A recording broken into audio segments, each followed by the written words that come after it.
Hurrah!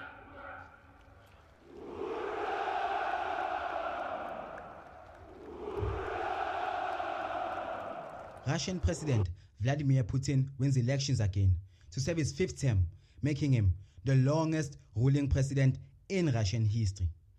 Putin has been president since 2000, marking 24 years in power. He won the bailout with an outstanding 87% results. Iran, Belarus, Venezuela, and China has welcomed Putin in his new term.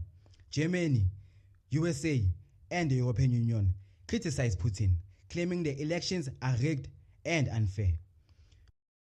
Do you think Russian elections are fair? Or, as suggested by the USA, they are rigged?